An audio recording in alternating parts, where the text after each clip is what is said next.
Part 3. The Great Panic. Along, India. I stand on the shore with Ajay Shah, looking out at the rusting wrecks of once proud ships. Since the government does not possess the funds to remove them, and because both time and elements have made their steel next to useless, they remain silent memorials to the carnage this beach once witnessed. They tell me what happened here was not unusual. All around our world, where the ocean meets the land, people trying desperately to board whatever floated for a chance of survival at sea. I didn't know what Along was, even though I'd lived my entire life in nearby Bhavnagar. I was an office manager, a zippy, white-collar professional from the day I left university. The only time I'd ever worked with my hands was to punch a keyboard, and not even that, since all our software went voice recognition. I knew Along was a shipyard, that's why I tried to make for it in the first place. I'd expected to find a construction site cranking out hull after hull to carry us all to safety. I had no idea that it was just the opposite. Along didn't build ships, it killed them. Before the war, it was the largest breakers yard in the world. Vessels from all nations were bought by Indian scrap iron companies, run up on this beach, stripped, cut, and disassembled until not the smallest bolt remained. The several dozen vessels I saw were not fully loaded, fully functional ships, but naked hulks lining up to die. There were no dry docks, no slipways. Along was not so much a yard as a long stretch of sand. Standard procedure was to ram the ships up onto the shore, stranding them like beached whales. I thought my only hope was the half-dozen new arrivals that still remained anchored offshore, the ones with skeleton crews, and I hoped a little bit of fuel left in their bunkers. One of these ships, the Veronique Delmar, was trying to pull one of her beached sisters out to sea. Ropes and chains were haphazardly lashed to the stern of the APL Tulip, a Singapore container ship that had already been partially gutted. I arrived just as the Delmar fired up her engines. I could see the white water churning as she strained against the lines. I could hear some of the weaker ropes snap like gunshots. The stronger chains, though, they held out longer than the hull. Beaching the Tulip must have badly fractured her keel. When the Delmar began to pull, I heard this horrible groan, this creaking screech of metal. The Tulip literally split in two, the bow remaining on shore while the stern was pulled out to sea. There was nothing anyone could do. The Delmar was already at flank speed, dragging the Tulip's stern out into several hundred feet of water where it rolled over and sank within seconds.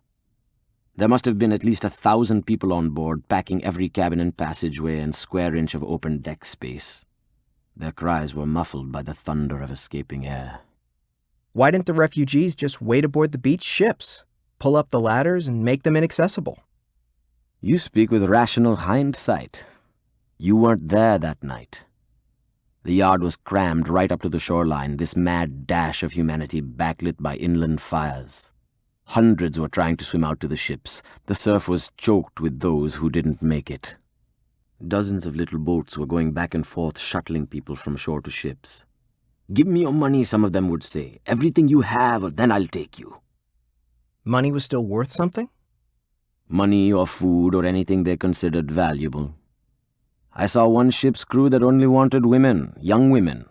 I saw another that would only take light-skinned refugees. The bastards were shining their torches in people's faces, trying to root out darkies like me.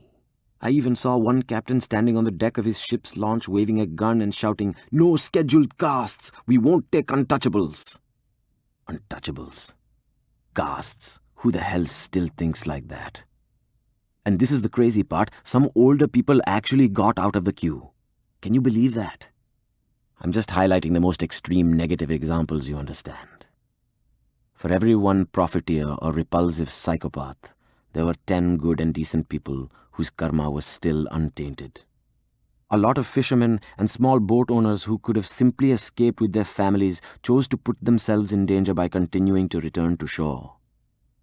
When you think about what they were risking, being murdered for their boats or just marooned on the beach or else attacked from beneath by so many underwater ghouls, there were quite a few. Many infected refugees had tried to swim for the ships and then reanimated after they drowned. It was low tide, just deep enough for a man to drown, but shallow enough for a standing ghoul to reach up for prey. You saw many swimmers suddenly vanish below the surface or boats capsize with their passengers dragged under. And still rescuers continued to return to shore or even jumped from ships to save people in the water. That was how I was saved. I was one of those who tried to swim. The ships looked much closer than they actually were. I was a strong swimmer, but after walking from Bhavnagar, after fighting for my life for most of the day, I barely had enough strength to float on my back.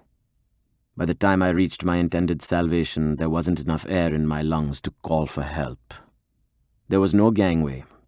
The smooth side towered over me. I banged on the steel, shouting up with the last bit of breath I had. Just as I slipped below the surface, I felt a powerful arm wrap around my chest. This is it, I thought. Any second, I thought I would feel teeth dig into my flesh. Instead of pulling me down, the arm hauled me back up to the surface.